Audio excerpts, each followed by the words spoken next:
Hello, friends, and welcome to episode 599 of the Juicebox Podcast.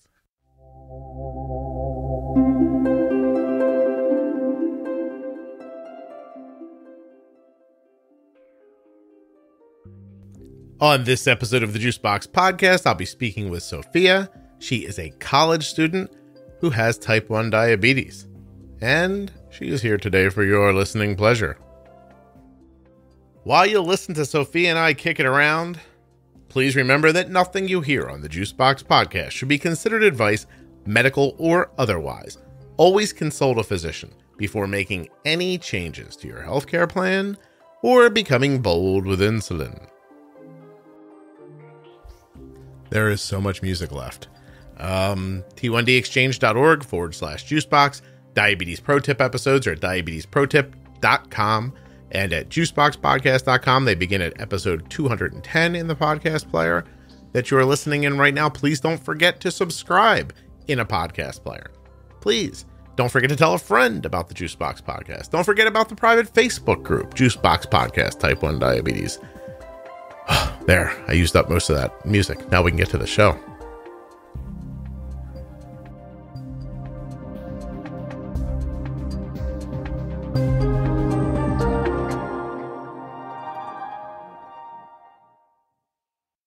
Hey, good news. There's no ads today. Don't worry. There's still advertisers. Just, I didn't want you to worry for me. I've kind of completed my obligations as the year is coming to an end. And, so I'll be giving you less ads, fewer ads. My wife would say I should say fewer. I believe that is grammatically correct. I'll be giving you fewer ads through the rest of the 2021 year. I am, however, going to take this opportunity to thank everybody who has bought me a coffee at buymeacoffee.com/juicebox podcast. I guess I should also take this time to explain that when you go there, you're not actually buying me a coffee. You just, it's a place that you can give money to people to support content providers. It's a cute little name, Buy Me a Coffee, but I don't actually drink coffee. Not only do I not drink coffee, I've never had coffee in my entire life, not once ever. I actually try to avoid caffeine. Not the point. The point is, thank you. 329 people bought me a coffee this year. And this is something that I didn't even want to do this. Like, somebody who listens to the show was like, you have to have a place where I can give you money. And I was like, I don't want to do that. And they were like, no, please. Anyway, somebody explained it to me, and I'm going to talk about it in episode 600, which I think is the next episode. But for now, thank you to all of you who have done that, and to all of you who will do it in the future. It means a lot to me. I try really hard, actually, to use that money to support the podcast. This year I've bought computers and microphones and hard drives and backup systems and all kinds of boring technical stuff that helps the podcast run smoothly. It's stuff you don't see, but it's expensive and it's necessary. So thank you very much. And with that, let's listen to what Sophia has to say. My name is Sophia Volsi. I have been a type 1 diabetic for a little over 7 years. I'm a college student. I'm a blogger as well, as of recently the past couple of years. But yeah, thank you for having me on the show. I'm excited. I am too. College student. Where in college? What part? So it's kind of small. So I don't know if you've heard of it. It's in Texas. It's called the University of North Texas. Okay. And what year are you? I'm a junior. Cool. You're just turned 21 or about to? Yes, I just turned 21 like a month ago. Yeah, my son's halfway through his junior year right now too. Is he 21 yet? A couple more weeks. Oh, I bet he's excited, and you're feeling some type of way. I don't know. Like, I don't think anybody's a drinker in the house, so I don't feel like it's going to just open a cavalcade of craziness. And I wish I wouldn't have said cavalcade of craziness so early on, because that would have been such a good title for the episode. That's a good title. But no, I mean, it's a great time. I would think, though, with COVID going on, it's really strange because I think he's about to petition his school to skip a semester. He was going to school virtually from his bedroom the first half of his junior year. It did not go well. In his it wasn't like a grading thing that was the problem. It was, he just really didn't like it. He takes kind of a difficult mathematic track, and he said it just didn't lend itself well to it. So I think he's going to skip this one and hope that they end up back at school in the fall in a more normal way. So wow. Yeah, kind of sucked. You're in Texas, so probably don't have any of that going on, right? Oh no, we have it going on. All of my classes are online. They are? Personally. Yeah. Oh, yeah. No kidding. From home? No, because my parents live in Arizona. Oh, so you're online from your dorm? Well, from my apartment. From your apartment. But yes. But still from your residence, like there. How is that? I would have to agree with your son. It's not the best just because I'm such a big people person, and learning in person is a lot easier for me. I have a lot of friends as well who are opting to like skip a semester and see what happens the following one. But yeah, I mean, it's going decently. Let's say that. Yeah, I'm glad for you. I really am. I was hopeful for him, but he just, I think one class was a problem, then the next class was a problem, and he's just like, he got through it, and he was able to hold on to his grades, but, at some point he's like, this was incredibly stressful and really harder than it needed to be, and none of the other benefits of college, like I'm not with my friends or like, so there felt like there was no, I think his life started feeling like a cycle, like get up, do this thing, waste time, go to sleep. Like I think his life turned into that, and he just didn't like it. So what's the degree you're looking for? So my degree is kind of interesting. It's called Business Integrated Studies, and it's where you can specialize in 2 fields without having to double major. So I'm doing marketing and organizational behavior and human resources. Oh, that's really cool. Have they been offering that long? No, it's actually a really new program, and that's the main reason why I ended up coming here was for that program. That's cool. But it's intense, but it's good. I'm learning a lot. I'm glad for you. Yeah, thank you. Of course. How old were you when you were diagnosed? I was 13, right in the middle of puberty. Let me tell you. Right in the middle of puberty. You got your period and diagnosis in the same couple of months? Yeah, pretty much. What a time to be alive. I was going to say. What a great story that you'll just never forget. You know it. No, that's anybody else in the family have it? No. Nothing. Yeah. Anybody celiac or thyroid or anything like that? No, it was super weird. We don't have any autoimmune things going on. Okay. So it was pretty unexpected. I remember when I was diagnosed, I ended up going to the hospital, and my dad came up because my mom was the one that took me. My dad was like, no way. Like, he was like, are you sure? Yeah. And we were like, yes.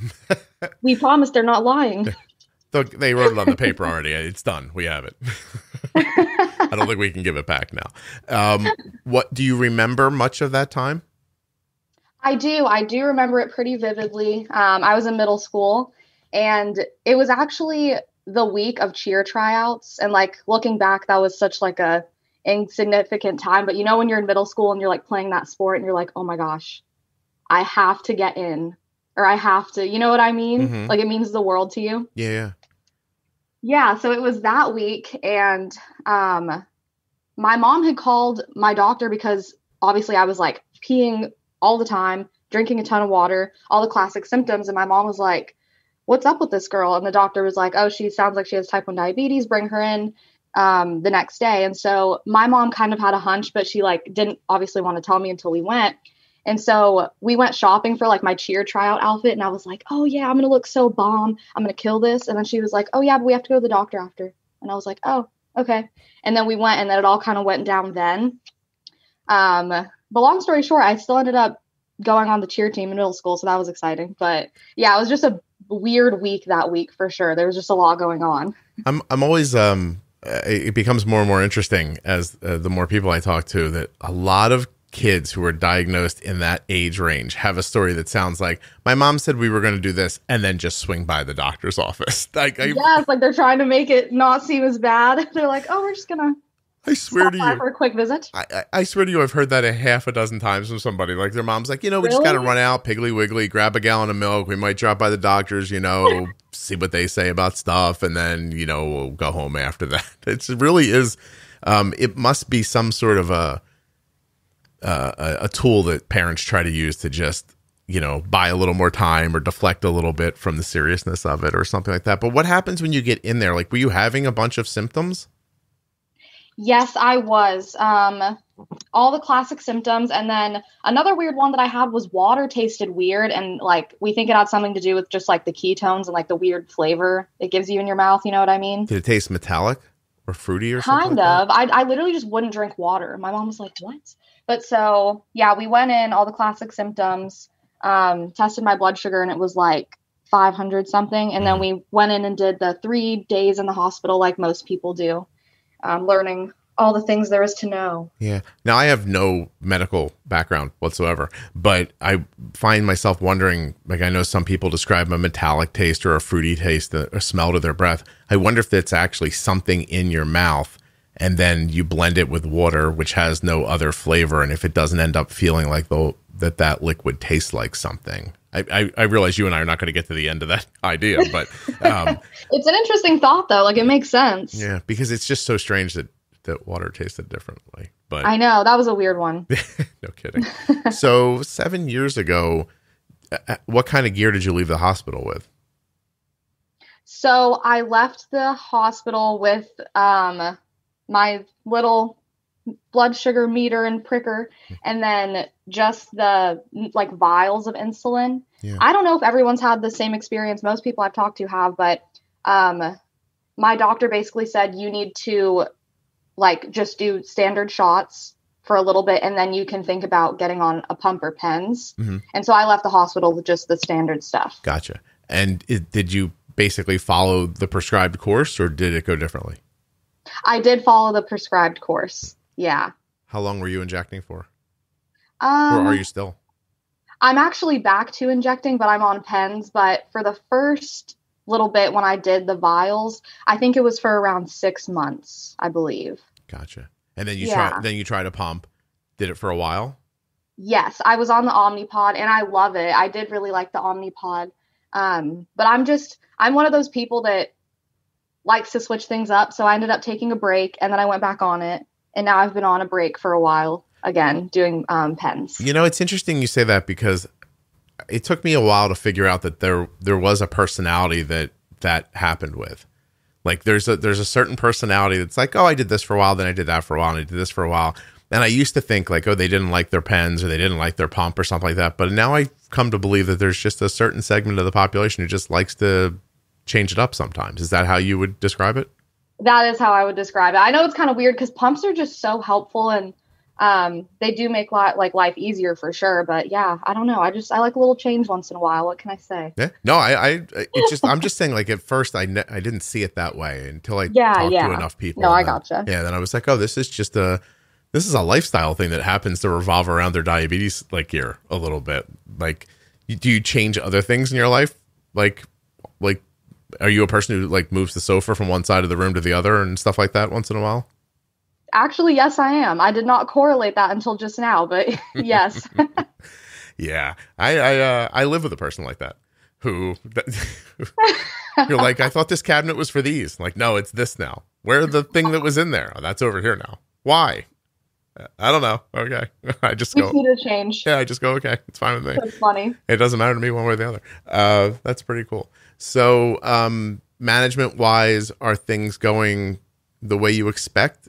And how did it go through? Like, what's the run up been? Like, where are you now and how did you get to it? Like in terms of gear? I guess I meant more like, outcome. The outcome? Yeah. Like, is your A1C where you wanted? Is your standard deviation where you wanted? How did you get to that? Yes. So right now, my numbers are pretty good. They're where I want them. They are a little higher than normal. I actually had an endo appointment a couple weeks ago. But basically where I'm at now is I'm on the Freestyle Libre, and I'm doing my pens, as I mentioned. And it works pretty well for me. And another big one for me is working out. Yeah. Like, for example, last week I was able to get to the gym, like for the amount of times that I had planned, and it's crazy. My blood sugars react so well to when I get active. And I know a lot of people are like that. Yeah. And then like yesterday I wasn't able to get to the gym and I was running higher. So yeah, exercise has become a big part of my management. Excellent. And that's probably not something you thought of when you were younger, I would imagine.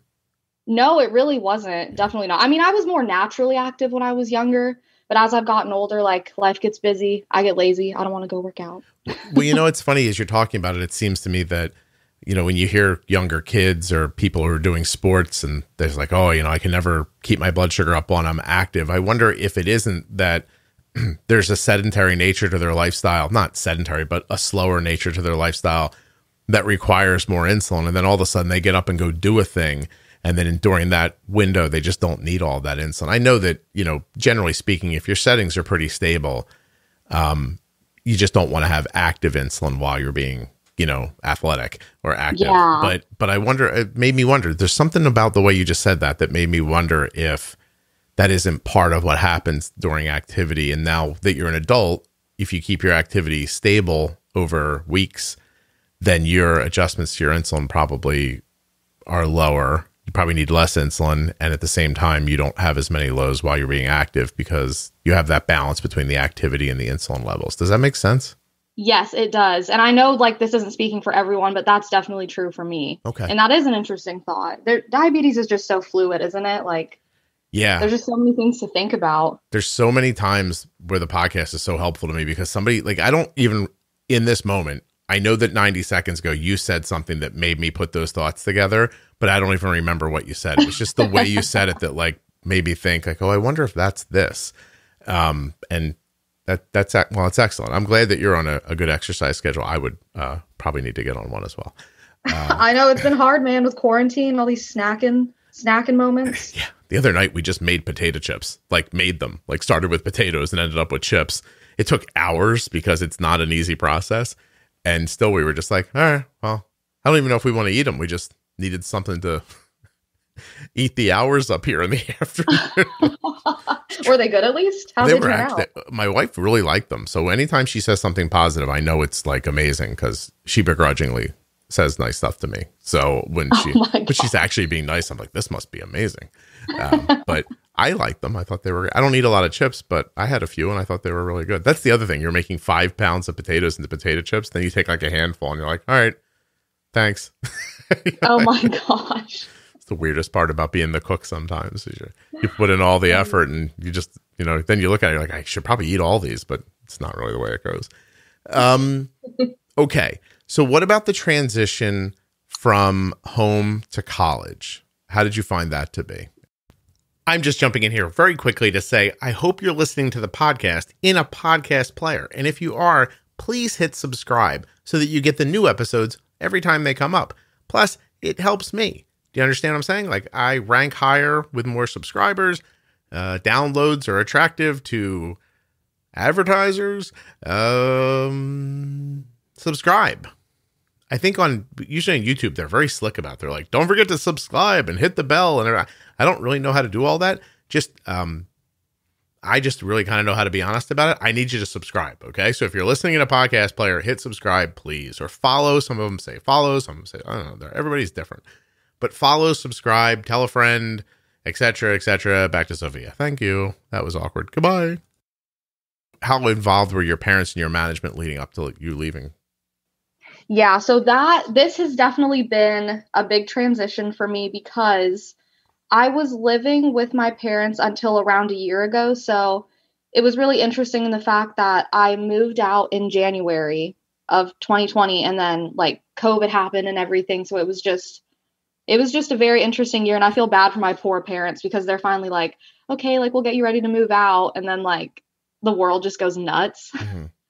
But since I was diagnosed at 13, my parents kind of approached it in the way of they asked me, do you want to handle this mostly on your own and get used to doing things now and we'll support you? Or do you want us to kind of take the lead?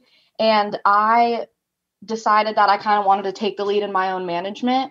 So since diagnosis, I've been doing a lot of it on my own with, of course, the support from my parents, but and they're involved, they will check up on me and help me in any way that I need, but I've pretty much always been independent, if you will. Mm-hmm. So that wasn't too hard of a transition, but it was hard for my mom, especially just because, like, you know how parents worry. She just had a hard time with me going off to a different state. Okay. And her not being there if anything were to go wrong. But she does have access to my blood sugars, which is good. But yeah, it was an interesting transition, just going from like picking up your own prescriptions and like going to your own doctor's appointments, because that's something my parents did a lot of with me. But yeah, they've always been really supportive, but I was mostly independent, so it wasn't crazy. But I feel like it was definitely hard on my parents to like let me go and like for them to be so far away. So they weren't necessarily people who were involved at, you know, a meal a day, or you didn't go to them and say, hey, I'm having a problem here, I don't understand it. You were taking care of it on your own. But were they ever involved? Like, did you ever at 17 years old go to them and say, I don't understand why my blood sugar's like this, or that just wasn't the vibe? No, yes, that was the vibe. It was. But they were respectful, and I think they were trying to like prep me for when I did go. Sure. They basically helped me when I needed help, but they also wanted me to like learn on my own, because that's also kind of what I wanted. So it was like a half and half. Like, I did a lot of things on my own, but then if I was struggling, I would ask them and they would be like, this, and this. That makes perfect sense to me, really. The idea. Yeah, it's an interesting dynamic, because a lot of my other friends were diagnosed younger, and so they found it weird. They're like, what? Like, one of my best friends, she's a type 1 diabetic, and when I go over to her house, she still asks her mom, like, hey, how many carbs are in this? And how many? Just doesn't occur to you at all, right? But that doesn't occur to you to do at all, right? You're not like, you never have that thought for yourself personally. So you think it's that she maybe was younger and had more time where that was the involvement from her mom, whereas for you, it wasn't as much. Yes. Yeah. Yes, okay. Exactly. It's interesting. It really is just the difference of a few years in one direction or the other, and kind of what gets ingrained in you. I love the idea of being involved, but not completely involved, especially as you're getting ready to leave. But I also find it just rings very true, the idea that your parents are probably, like, even if they were trying to stay out of it a little bit and make sure you could do it on your own, that the minute that you actually leave is overwhelming to them, I imagine. Yeah, it was. My sweet parents. I love them for sure. We have a great relationship. And like I said, like with COVID happening, dude, I was getting calls from my parents like 10 times a day. They were like, are you okay? Do you want to come home? Do you need anything? You know what they meant? They meant come home right now. I know. Well, listen, I would rather have that than the opposite, right? No, me too. Me too. Yeah. Okay. So you're off on your own in Texas. What made you reach out and like create an Instagram account and a blog and stuff like that? Yeah. So when I was younger, I think even just a couple months after I was diagnosed, my mom was like, let's go get involved in stuff. And so for the first couple years, we were just like doing a lot of volunteering, going to different events. And during that time, I kind of developed a passion for just connecting with other type 1 diabetics and learning things from them. And then also maybe teaching them some things as well. Mm-hmm. And so when I was 18, I graduated high school. I was like, it's kind of just like on my heart to start a blog. Like, that's just something that I really want to do. And so I kind of sat on it for a little while. And then eventually I made it. And it's definitely been a journey. It's been like bigger than I ever thought it was going to be and more involved than I ever thought it was going to be. But yeah, the main goal of it was really just to like connect with people and like inspire people, and then obviously learn a lot myself as well. And one thing I love to tell people, like the people I meet on there mean so much to me. My A1C, like before I started the blog, was like, it was like high 7s. Mm-hmm. And then like the next time after I went and got my A1C checked, after like interacting with people and learning so much from the Instagram, it like dropped to like a 7 or something like that. It was just nuts. Like, I think the type 1 diabetes community is incredible. Like, and it's an amazing thing to be a part of. Yeah. The way that people so freely share ideas and in a way that's not as much instructional as like, it's more like, look, I'm doing this thing. This is how this works. It's, do you know what I mean? Like the difference between sitting back and like acting like a thought leader and just saying like, these are the things that I know to be true, and it's boring and nobody cares. You see it, you see it in Instagram and you're like, oh, look, there's a person doing this. Like, what is that?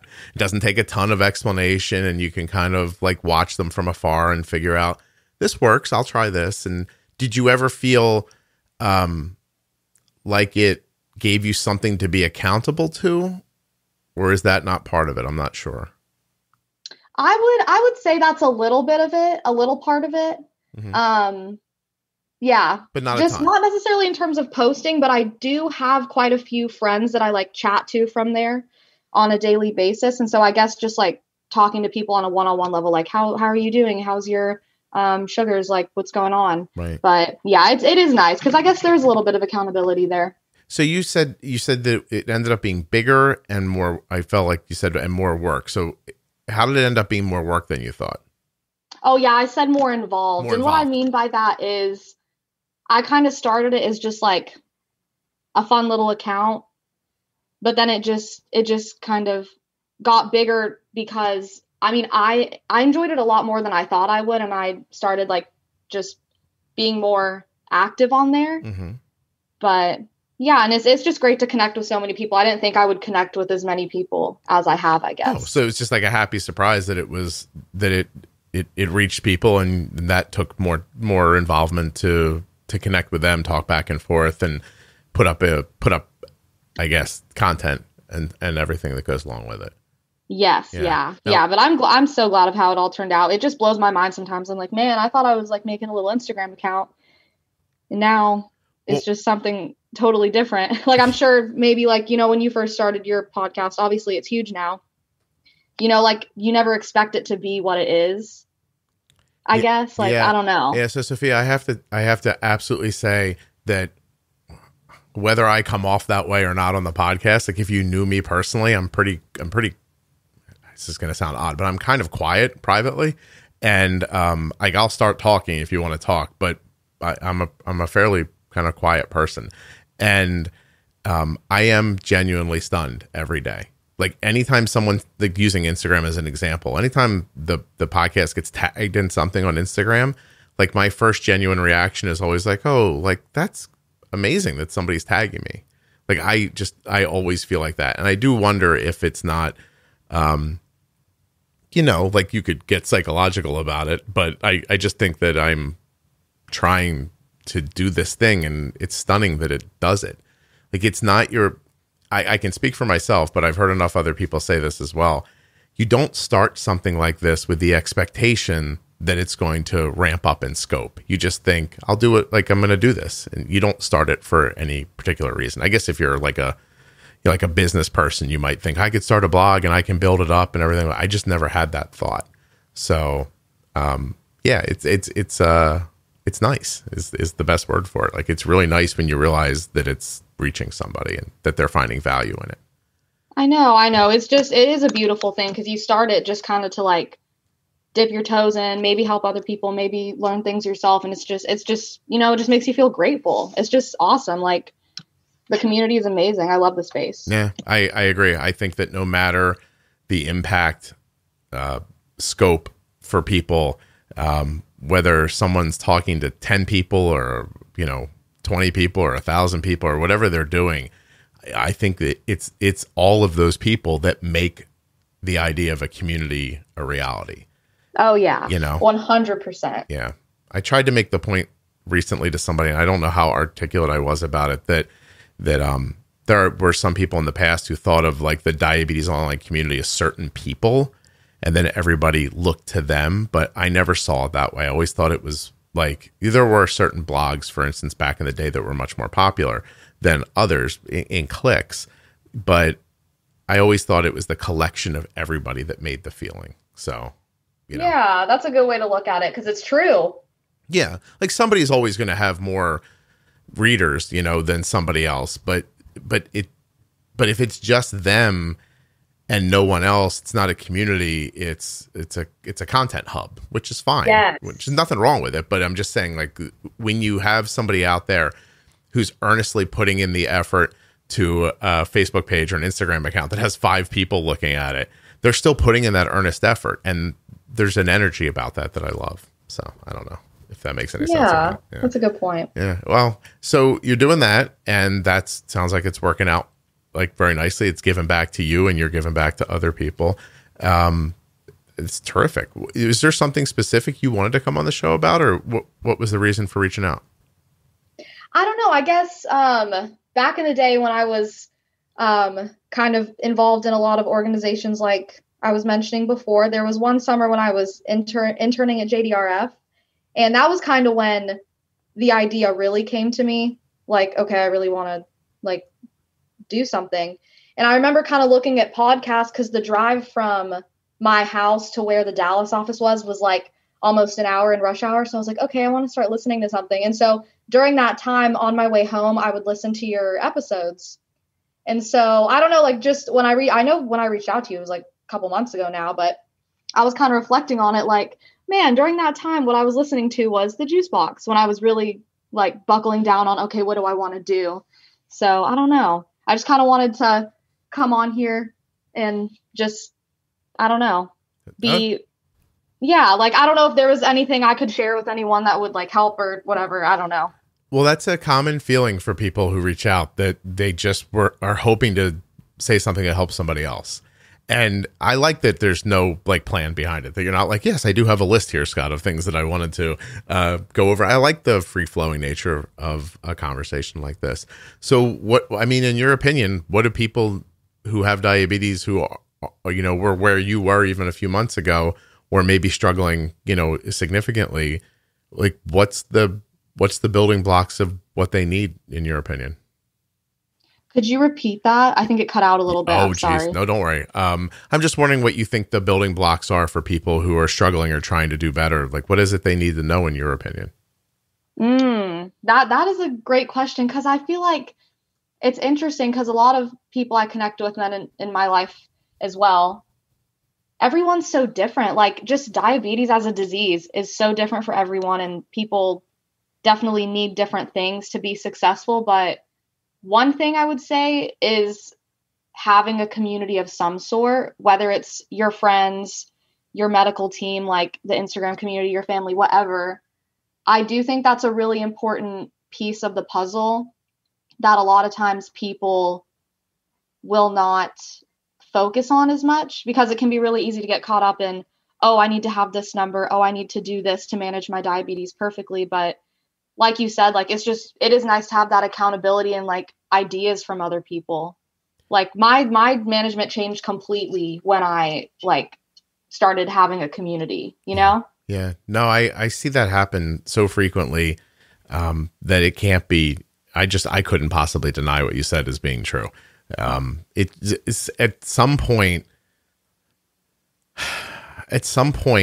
you meet a person who has, I'm imagining there's at some point you could find the end to the needs that people have, right? Like if we can make some massive, master list, which we're not going to do.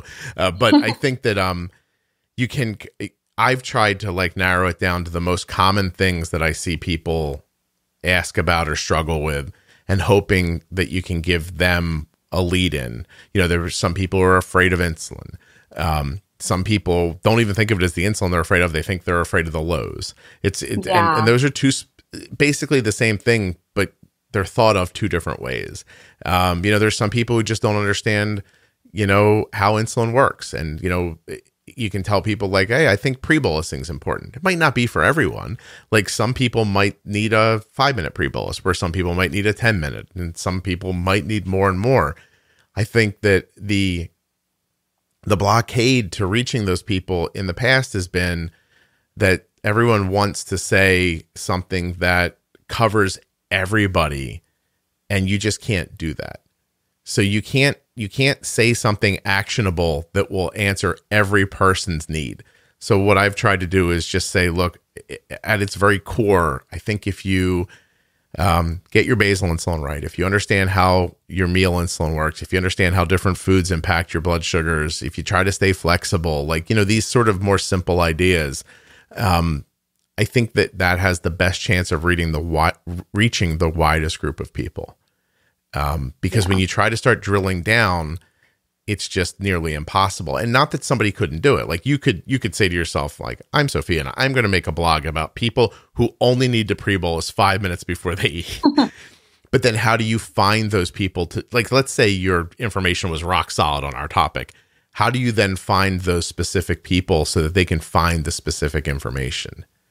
And so there, part of me feels like it's a funnel, like you need a big wide mouth to bring people in. And then hopefully there's enough information once they get in there that they can find the thing that works for them before they, scoot out the other side of the funnel. So I don't know. I know. Yeah. Yeah, that's very true. And one thing I like about what you like share, and a lot of people are pointing this out, like as of recently, but like management and like diabetes care has been so set for so long.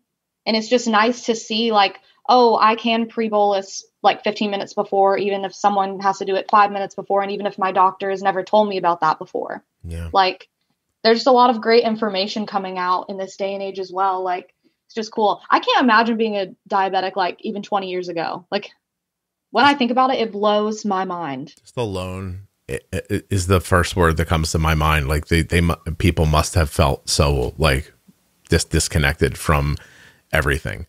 I just had someone on to start the season, at the beginning of January. And, she's an adult who was diagnosed as an adult and didn't get good information. Didn't even know she had type 1 for a while, which happens a crazy amount more than you would think it does. Like they send you out the door and like, you're a type 2 and nothing gets better and you're swallowing metformin and nothing is happening. And it happens a lot, just a lot. And so even in 2020, I think it was only a year ago, it was Jill. It was I forget what the name of the episode was. It was the first one in that came out in 2021. She still got isolated because the doctors weren't helping her. She didn't know what to do. She was lost. She's just in an abyss.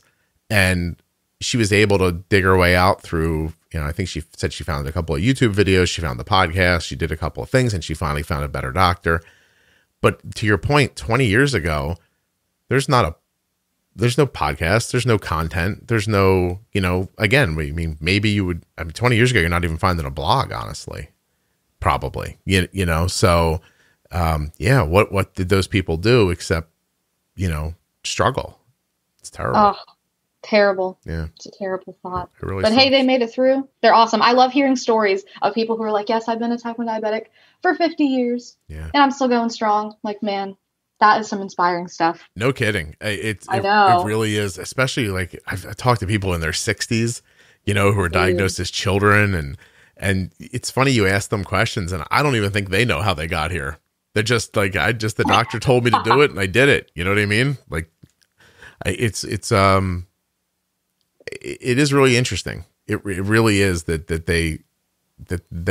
can be the truth. And we have the ability now to go talk to them and hear their stories so that other people can hear them too. Because I think that becomes important perspective because, if you're diagnosed today, right now today, you're going to take no comfort or solace in the fact that this is the best time in the history of the world to have type 1 diabetes. Oh, definitely not. Right. That is not going to be comforting to you whatsoever. And the only way for you to take some comfort out of that is to hear a story from someone who's like, oh, I used to have to mix regular and MPH, or I had to boil needles, or, we used to have to pee on a thing to get my blood sugar. Like those kind of stories will make you be like, so it just takes 2 hours for the Dexcom to warm up? Okay. It's fine with me. Yeah. It gives you that perspective that you need because, you see it like you're young, right? Probably to you don't feel young, but you're young in my opinion. And so like when you see something happen in the world, whether it's social or political or something like that, it feels like the very first time it's ever happened because it's the first time you're seeing it. And that happens for everybody, for everything, Yeah, that's a very good point. That is. Yeah. It's new to you. And so, the amount of like notes that I get from people that are always like, I'm going to start a blog. And I'm like, okay, because people need to know about this. I'm like, that's great. Like you should do that if you feel like you want to do that. That's fantastic. But there's always the part of me that's reading it that's like, you're just learning today that, sometimes there's not great testing for people when they're being diagnosed or whatever the thing is that they're like feeling very passionate about in that moment. Yeah. And it's amazing to see all their energy, and you think, great, get out in the world and do it, because you'll reach some people that somebody else won't reach, and that'll be terrific. But it's really interesting to me that feeling of, I've just seen it for the first time, so therefore this must not have existed before today. It's just such a human reaction. It is a human reaction, isn't it? So where do you hope to take all this from here? That is a great question. I don't know. I mean, one big part of like my platform, I guess, is, it's funny. This summer after I was diagnosed, I started doing pageants for the first time. Okay. And so that has been a really fun place to take like advocacy. And I'm going to be competing in another one this upcoming summer, if like COVID permits. And I'm excited for that. And then like now after starting the blog, like although it was originally a hobby, I think it would be fun to work in the diabetes field, not necessarily solely as like an influencer, quote, quote. Mm-hmm. But just somewhere in the diabetes space, just because, I don't know, I'm very passionate about it. And I think it's so interesting, and I would never have a boring day at work. Yeah. Because I'm very interested in it. That's cool. I hope you find a way to do it. Yeah, thank you. Yeah, no, for certain. It is, I'm not a fan of the word influencer as well. Yeah, that's why I was like, yeah. And I could kind of hear it in your voice when you said the same thing. I had, there's sometimes I do things with people, and I was on this call one time, and they were like, I said something like, of all of our influencers, you, and I just stopped them. I was like, listen, please don't call me an influencer. I was like, that to me, an influencer feels like a person who can get eyes on them and then can take those eyes and point them at a thing, a link or something like that. And it might be, I don't know if it's high-minded or if I'm wrong or whatever, but I like to think that the information that I put in the world is valuable enough that people who are familiar with it trust me because they trust what they've heard. And if then that makes it possible for me to say, hey, you should check out the T1D exchange, for example, I don't know if I'm splitting hairs, but I don't think of that as being an influencer. No, and it's a different thing when it's something you believe in. Like, you're like, I want to share this with you because I think it's important. Yes. You know what I mean? Like, yeah. And you have that passion. It's not just go look at this link so I can get some moolah. I never hold up a can and I go, hey, have you ever drank this after a hard workout? Because I do, and it's really great. I one time dipped my toe in paying attention to like one of the food companies that was like heavily using influencers, and they contacted me and they were like, we'd like to, and I said, look, I could sell you some ads. I was like, but I'm not going to, I said, first of all, I'm like 100 years old. Like, I don't think you want me going on Instagram being like, this is hip, because I think people would be like, he's not hip unless he's talking about breaking his hip. So, I don't think I'm the right, I don't think I'm the right person for that to begin with. But I just told them, I was like, look, I'm not going to do that. I appreciate that you think it would work, but I said, I'm happy to sell you an ad or more than one ad and tell people, but I want it to be clear to people that it's an advertisement, not me saying I eat your food. Like, I tried all their food and I liked some of it and some of it I didn't like. So when I did the ads, I was like, look, I tried this and this was good. If you want to try it, here's a way you can try it. But I don't like that. And again, I appreciate you saying what you said, because I don't think I am splitting hairs on the subject, but I don't like the idea of everyone's looking over here, so I'll hold some stuff up and then charge somebody for it.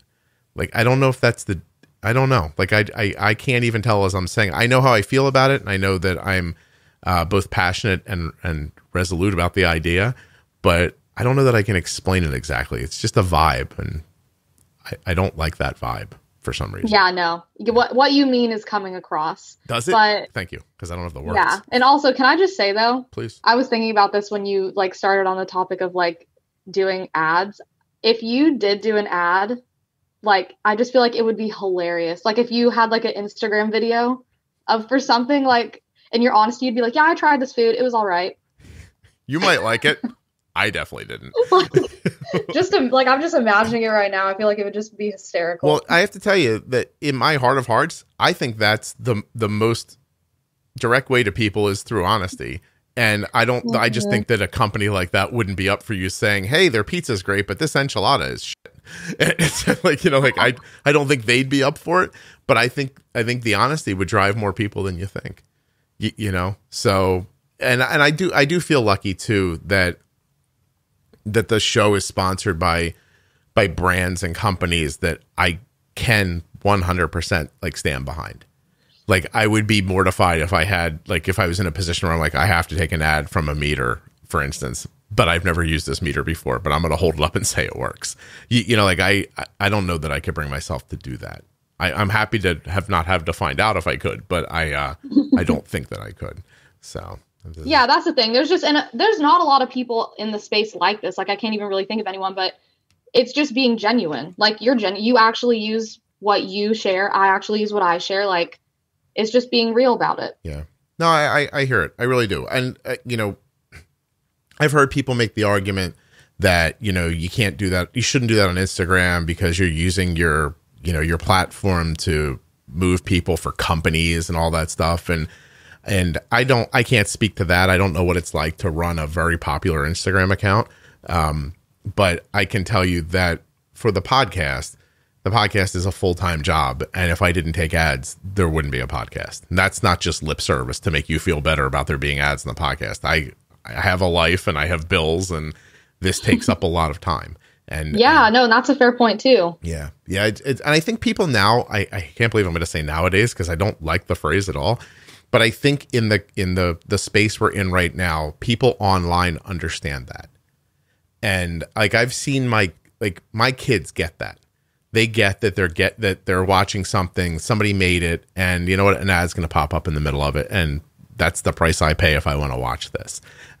Whereas I think as recently as 10 years ago, and definitely a little farther back, taking an ad on a diabetes blog would have been death. Like, people would have shunned you for that. And I think it was just as the infancy of the internet grows, people's understanding of what it takes to create the internet grows too. And I think those things kind of go hand in hand. But how would you make a business out of it? Like would you, I mean, what's your goal? Like, I think the podcast works because my main goal is to help people. Yeah, definitely. Yeah. I don't know another way to start, but this is a good way. You started a good way. Yeah, but there must be other ways to still do good things for people. They didn't occur to me. So now we're workshopping your idea.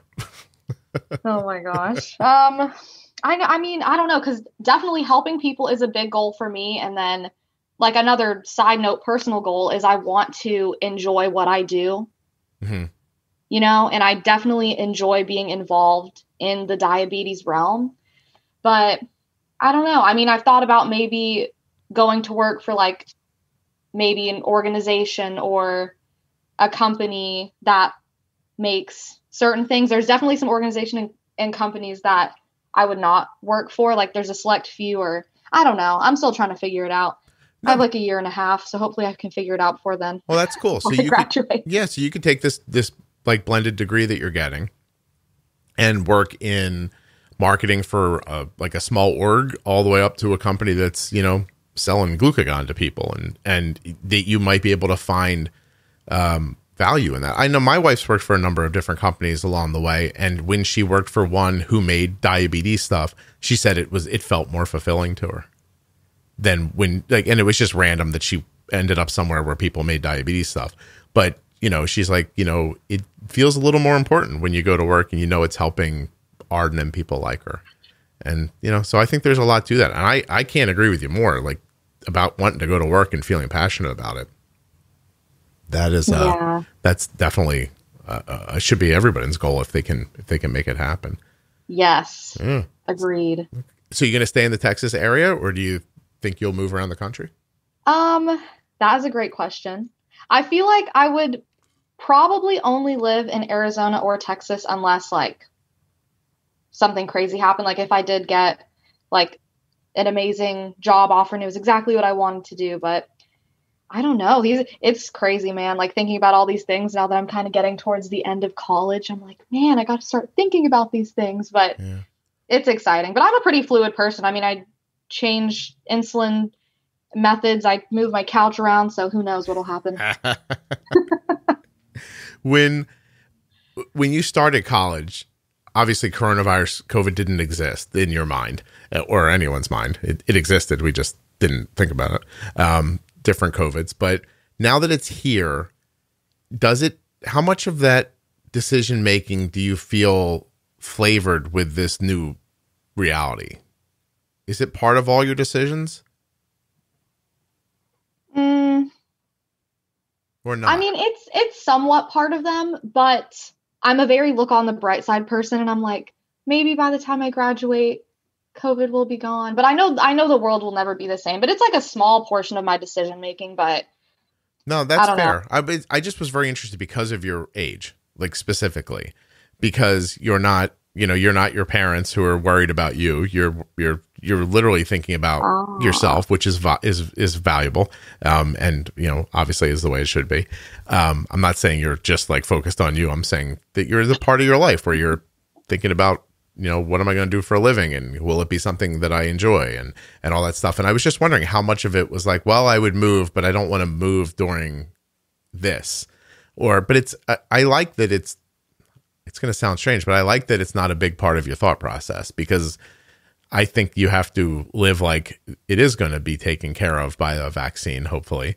And if not, then you can adjust down the road, but it would feel doom and gloomy to plan like I have to stay here because I'm scared. Like, you know what I mean by that? I don't know if that makes sense. Yes, I do. Yeah. I do. Yeah, I would not want to have that mindset. Like, yes, obviously we need to consider it, but I agree with, I want to make plans and like live my life, hopefully plan to live my life as if everything's going to be okay, but we shall see. Yeah. I'm super interested. Like, I'm enjoying talking to you because you're at a crossroads, like, position of your life, which I'm sure you think of one way and I see a different way. But like, talking to you, I could make the point that by the way you structure your thoughts and the way you communicate, I could say you sound like you're 30 years old. Really? But when I hear the actual thoughts, you come across as your exact age. And so, wow. So it's interesting to have people on your age because, because sometimes people cannot know what they think, and it becomes obvious when you ask them a question. Now, the difference between not knowing the answer because you haven't considered it yet, and not being able to kind of like fantasize about it and think it through are two different things. You're like, I'm not sure, but, and then you explain your thought process, which has been really interesting for me. So I appreciate it. I have interviewed a couple of younger people over the times where you ask them a question, like, I don't know. And then nothing else happens. And you're like, did you not understand you're part of this when you decided to do this? Oh my gosh. Like you're going to need to have an answer, But I'm really liking it. It's interesting to talk to somebody who's in your position in life, but hasn't been an adult for 10 years yet. I don't know if that's making sense or not, but no, that does make sense. Yeah, that does make sense. It's very, very interesting. What about your health moving forward? You think ever about the fact that you'll age out of your parents' insurance one day? Is that something you have to consider? Or does that feel like it's really in the future still? I mean, it's like 4 years from now, but that is something that I definitely think about. And one thing that also happened last year with like moving out and COVID and then just having a lot of life changes, I did have like probably a couple weeks to a month of where I was just feeling anxious beyond belief. And I was thinking about everything that could go wrong in my life and like worrying for like a little period there. And thank goodness I'm over it now. But just dealing with all those changes in my life was stressful. Mm-hmm. And so one big thing that I was worried about was, oh my gosh, what am I going to do? What if I graduate college and COVID's still happening and I can't get a job and then I can't have insurance and then I die? Like, obviously that's not rational. and then I die. But I these like, are the things that goes through a 21-year-old's mind. yeah. I like how you kill yourself in your theory. You're like, and then, I know, like, and then why did I have darkness. to go straight there Yeah. and freak myself out? And But then darkness. I know. But no, like, I'm very blessed. My parents have great insurance. But yeah, one thing that I have been realizing lately is, and like, I've also like had a couple conversations with other people about this, and that's kind of why I've been thinking about it lately. As a diabetic, you do really have to kind of worry about other things in a career path than other people, if you will. Like, one big thing for me is wherever I get a job, it needs to have good insurance. It needs to have the things that I need so I can like have good management. Yeah. And so that's just another interesting piece of thinking about a future is, am I going to be okay in that regard? Right. It does not lend itself to the idea of like, I'm going to take a year off and work on a ski slope and make a couple of bucks and ski all day. And you really do have to think like, once I'm off someone else's insurance, like obviously if you're lucky enough to be on someone's insurance, first of all, that you're going to be off of it at one point, and then that's it. Like, it's, there's no grace period between when you need insulin next, it's, it just doesn't exist like that. That would be cool. How do you find online? What's my question? Do you only interact with people who are mostly your age, or is there a wide like grouping? Because that's the one thing I find interesting about the podcast is that it's not like, it's probably more 23. Like, I find the very responsible 23-year-olds listen through like the late 30s people is the sweet spot for where most people are listeners. But there are still people listening who are teenagers, not as many, but over 40 and 50 and even 60. Like, it's weird to think that you're trying to talk in a way that, generations of people can hear and be interested by. But do you feel like you're just talking to people your age on Instagram and through the blog? So I would have to say no. Okay. I mean, I feel like maybe majority is probably like in their 20s, but at the same time, like, for example, yesterday I was talking to someone who was like a parent and they're type 1 diabetic. And then I was also talking to a little boy that I've connected with who's like 14. Yeah, that's interesting. Like, that's my finding too. And I was just wondering if Instagram limited you because of like algorithms, actually. Like, I was wondering if it was pushing you towards like certain aged people. No, that is a good point. I mean, I'm sure it does that somewhat, but a big goal for me is definitely to actually connect with people that I meet on there. Yeah. And so I do try and make a big point of that as well. Yeah. It gets overwhelming at some point. It's, I still answer every one of my emails, but I'm down to having to create, like, I do an email day every month. So wow. I sit down and I answer emails for like 5 hours sometimes. Oh my gosh. And it's just like, I really do think it's important, and I really genuinely actually want to answer the emails.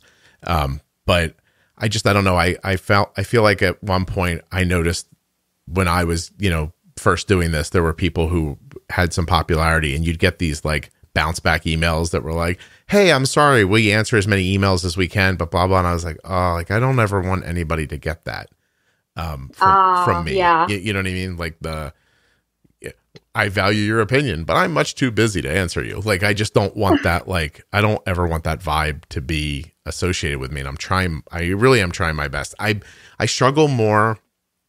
Like, I have to admit, I don't quite understand why people like Instagram. Like, I know they do, and I'm not saying they shouldn't. I'm just saying, like, when people are having conversations in Instagram comments, that I've aged through that. Like, I'm like, this is not where people should be typing to each other. I know that's not right, but I'm older than you are. And there's part of me that thinks that, even like Facebook, it just doesn't allow enough conversation where people can really understand each other, and I know from my own personal interactions, Sophia, that as much as I might look like I'm out there in the world, that's still just a small slice of who I am. Like, I think if you met the entire me, I'm not the guy on the podcast. I am, but I'm not just the guy on the podcast, I guess.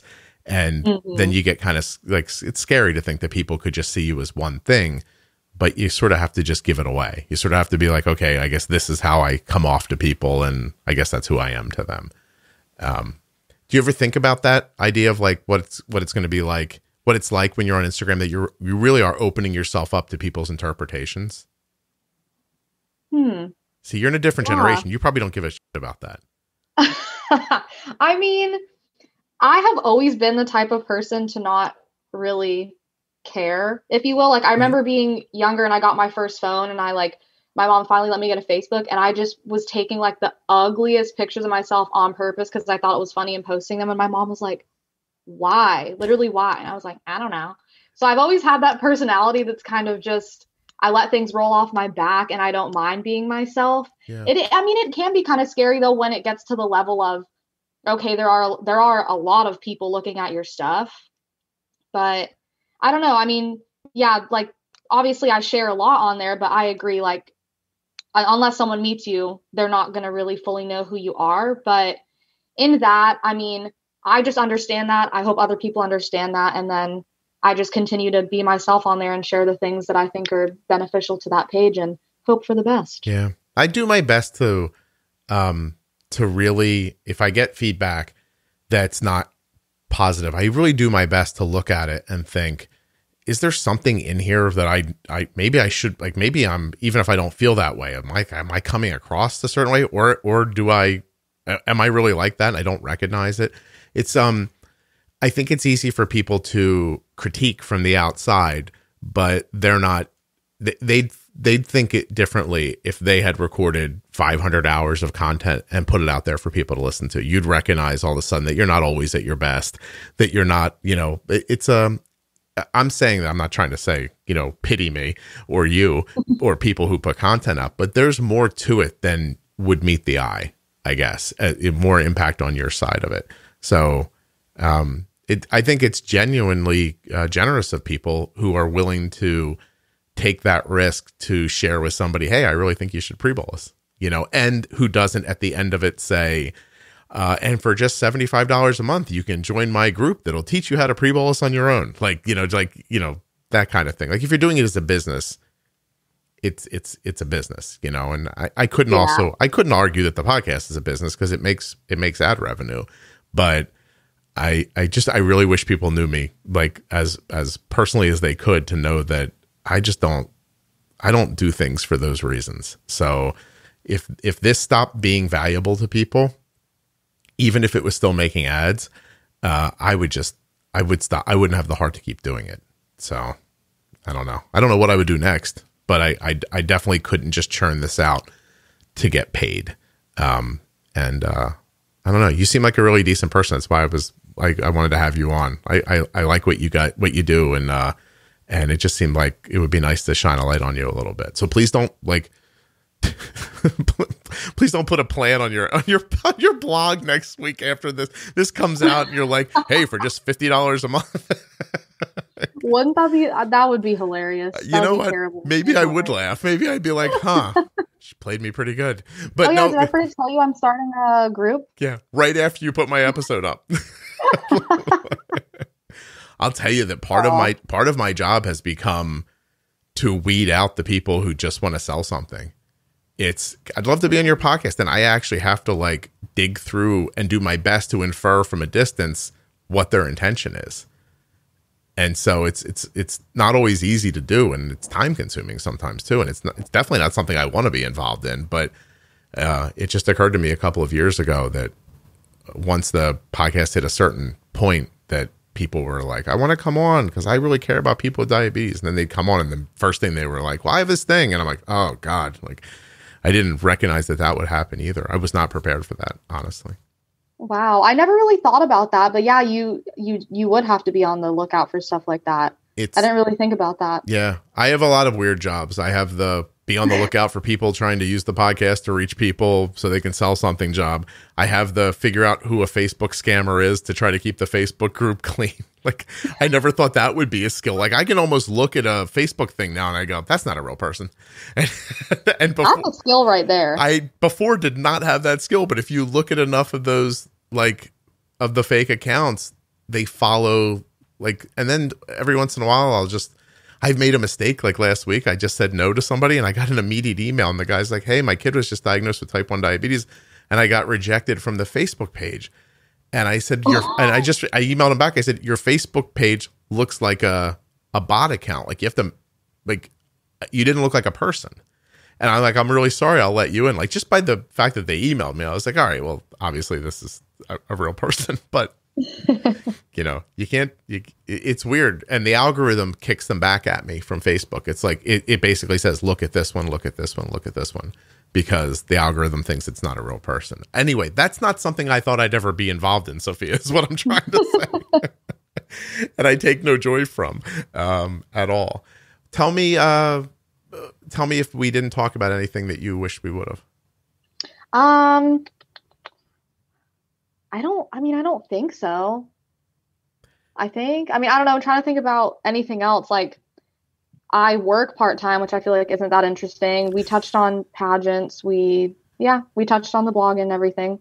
So you really are, like, by virtue of you being here and recording, you must assume that I looked at you and I thought this is a real person who wants to say real things. And you really came through, like, in that, I really got the vibe as we were talking that you weren't just like, please tell people about my blog, please. And so you come across well online to me. So I hope that's meaningful to you. I also hope that you're not sitting there quietly going, wow, this guy, I just want people to listen to my blog and I can't believe he can't figure it out. But I know you're not. A lot coming from you. No, seriously, like God, this sounds odd, but like I said yes to you in a week where I probably said no to 5 other people. Like you were the only one that rung true to me of that grouping that came in at that time. And oh my gosh, I could be wrong. Like I could, you know what I'm saying? But I really felt like I wasn't. Like I felt like here's a person who's genuinely trying to share her life with type 1 diabetes with people. And I thought it would be nice to, you know, let you come on and talk about it. And then you came on and you really did not have an agenda, which then leads the conversation. I don't know what the hell we talked about, but I still really liked it. So, well, thank you. That means a lot. And I appreciate you having me on here. No, it's my pleasure. It really is. Huge thanks to Sophia for coming on the show and sharing her story. Don't forget to check her out on Instagram. Her Instagram name is What the Prick. It's what.the.prick. You know what prick, right? Everybody knows a prick. What the Prick on Instagram. I also want to thank everybody who's bought me a cup of coffee this year at buymeacoffee.com/Juicebox Podcast. And a special shout out to the members who buy a coffee automatically every month. You guys rock. Thank you so much. Check out the private Facebook page, Juicebox Podcast Type 1 Diabetes. Don't forget to fill out that survey at the T1D Exchange, t1dexchange.org/Juicebox. I got a lot stuck in here. I'm feeling pretty good about myself. Talk to you soon. I'll be back really soon, actually, with another episode of the Juicebox Podcast.